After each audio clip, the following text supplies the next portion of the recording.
Vienna, 1793. The cold stone corridors of Habsburg Palace echo with footsteps that never reach your door. You were 7 years old, though no one has ever celebrated your birthday. Your name is Ferdinand, born to Emperor Leopold II himself, but here in this forgotten tower chamber, names mean nothing. Through a narrow window slit, you watch the sunrise over a city that will never know you exist. Your fingers clutch at a wool blanket that smells of mildew and neglect, and you wonder, as you have wondered every day of your short life, why the woman who brings your cold porridge never meets your eyes.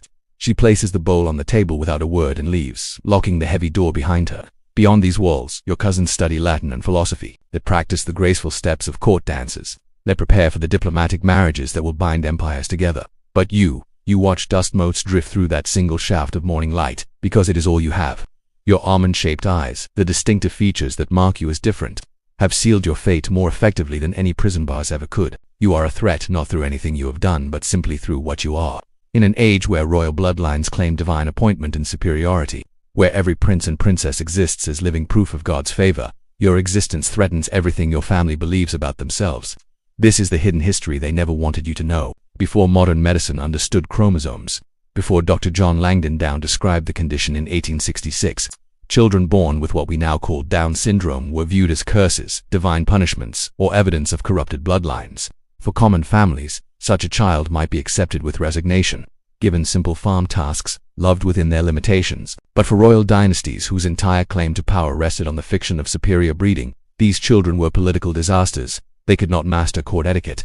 They might drool during state banquets. They would never navigate the treacherous waters of diplomatic intrigue, and so they were erased, hidden behind palace walls, their names struck from official records, their very existence denied. What you are about to hear are the stories they tried to bury, pieced together from forgotten letters, servant testimonies, and archives that were never meant to see daylight. Consider Prince John of the United Kingdom, born in 1905 to King George V and Queen Mary at York Cottage on the Sandringham estate. For the first few years, his photographs appeared alongside his siblings, a sibling child in a sailor suit. But around age 4, the seizures began. Alongside epilepsy, doctors noted learning difficulties and physical features that suggested Down syndrome, though no official diagnosis was ever recorded. By 1909, little Johnny had vanished from public life as completely as if he had died. He was moved to Wood Farm, a modest house on the family estate, placed under the care of his nurse, Charlotte Bill, known as Lala. His grandmother, Queen Alexandra, visited occasionally, recording in her diary the sight of poor little Johnny, lost in his own world, delighted by acorns and watching gardeners at work, laughing at games only he understood. His own parents kept their distance. His siblings were discouraged from seeing him. He had become, in every way that mattered, a ghost. When John died in 1919 at just 13 years old after a severe seizure, his mother Queen Mary wrote to a friend with words that reveal everything about how these children were viewed. She called his death a release, perhaps the greatest mercy for the poor little soul. Release. Mercy, as if his 13 years of life had been nothing but suffering, when in truth, the suffering was imposed by those who could not accept him. But here is what the official histories will never tell you. Lala Bill kept everything, every drawing John made, every photograph, every small trinket he treasured. After his death, she was quietly pensioned off, carrying with her the memory of a boy who loved music and animals, who laughed with pure joy, who was far more than the tragedy his family believed him to be. She knew the truth they could never admit, that John was not the shame they were. If these forgotten stories matter to you, if you believe these hidden lives deserve to be remembered, please consider subscribing. We uncover the histories that were deliberately buried, the voices that were deliberately silenced. Together we can ensure that even those who were erased from their own family records are finally seen, finally heard, finally honored for who they truly were. But Prince John's story is merely the beginning. Travel back further to France in 1640, where whispers spread through the palace of Fontainebleau about a child born to King Louis XIII and Queen Anne of Austria, a child who came before the future Sun King, Louis XIV. Official court records mention only a frail infant who failed to thrive, dead within weeks. But private letters between royal physicians, hidden in the Vatican secret archives for centuries, tell a different story. They described features we now recognize instantly: a flat nasal bridge, a single palmar crease across the palm, a protruding tongue. This unnamed prince lived 43 days. His wet nurse was interrogated repeatedly, accused of negligence, though she had done nothing wrong. The baby likely suffered from the heart defects that affect nearly half of all children with Down syndrome. But in an age where infant death demanded blame, where royal blood was thought to be stronger than common stock, someone had to be found guilty. Queen Anne commissioned special prayers. She went on pilgrimages seeking divine explanation for why God had marked her child. Palace gossip whispered that it was punishment for the king's sins, or perhaps the queen's Spanish heritage, or omens in the stars. What no one dared to say was the simple, unbearable truth that sometimes nature varies, and difference is neither curse nor punishment, but simply part of human existence. In Russia, the Romanov dynasty carried its own hidden sorrows. While history remembers Tsarevich Alexei's hemophilia, few know of Grand Duke Vladimir Alexandrovich's youngest daughter, born in 1882. Her name never appears in official genealogies, noted only as infant daughter, died young, if mentioned at all. Yet payroll records from Alexander Palace show ongoing payments to servants assigned to the East Wing nursery for 16 years after her birth, far longer than caring for a deceased infant would require. Letters from ladies-in-waiting describe a girl who never mastered speech, who at 14 still clutched dolls meant for toddlers, who had to be watched constantly, lest she wander barefoot into the frozen gardens in her nightgown laughing at falling snow. When the revolution erupted in 1917, she simply disappeared from the historical record.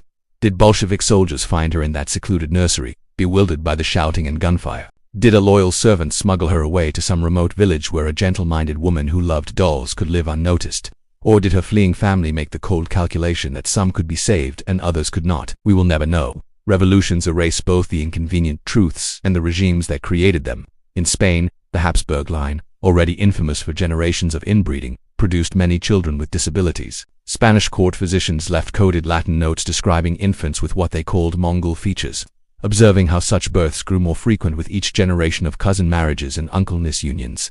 One physician, Diego Mateo Zapata, writing in 1693, detailed his examination of a princess whose name had been deliberately erased from all records. He noted her small stature, her difficulty swallowing, her severe developmental delays, but also her boundless affection, her eagerness to embrace everyone she met, her sheer delight in music and dancing even when she could not keep rhythm. Zapata dared to suggest that perhaps these children were not cursed, but simply part of God's mysterious creation. His compassion would cost him everything. The Inquisition burned him for heresy. His notes, hidden in the false bottom of a medical volume, remained undiscovered until 1954. The Ottoman Empire had its own brutal system. Sultan Mehmed Tiga, who reigned from 1595 to 1603, was said to have had a son with distinctive features and developmental delays. In the Ottoman succession system, any sign of weakness could mean death. This unnamed prince did not die in infancy as records claim. Instead, he was confined to the Kafes, the cage, a gilded prison within Topkapi Palace, where potential heirs were kept in isolation. Palace records show food and supplies delivered to a specific room in the Kafes for 23 years after this prince's supposed death. Guards recalled hearing strange sounds from within. Not the plotting of other captive princes, but repeated singing of the same melodies and bursts of laughter at odd hours. When Sultan Ahmed I died in 1617 and succession chaos erupted, every room in the Kafes was opened to account for possible heirs. One guard's memoir, written decades later, describes finding an adult man with the mind of a child seated among thousands of colored glass fragments laid out in intricate patterns on the floor. He had spent 2 decades creating art no one would see, humming songs no one would hear, living a life no one would acknowledge. What became of him after that day, the records do not say. Another ghost lost within palace walls, but perhaps the most haunting story comes from Belgium, where King Leopold II, already infamous for his atrocities in the Congo, showed no greater kindness to his own daughter, born in 1864 with disabilities. Princess Stephanie later mentioned in her memoirs a sister never spoken of, whose room in the palace was eventually walled up entirely. Servants interviewed in the 1920s recalled hearing a child's voice from behind those walls for years, singing nonsense songs, calling for a mother who never came. One servant, Marie Dakwa, risked everything to pass food and small toys through a narrow gap in the wall's construction. The child, whose name she never learned, would push back drawings through the same opening. Simple but vivid pictures of people with enormous smiles, sons with faces, and what appeared to be attempts at writing the word mama. Marie kept one drawing until her death. A sheet of paper covered in handprints made with what seemed to be berry juice, each print surrounded by carefully drawn hearts. Behind that wall, a child reached out with love, again and again, to a world that had already decided she did not deserve to exist. These were not monsters. They were not curses. They were children who loved music and animals, who found joy in simple things, who created art and showed affection, who deserved to be seen as fully human. Instead, they were erased, their names struck from records, their lives reduced to shameful secrets.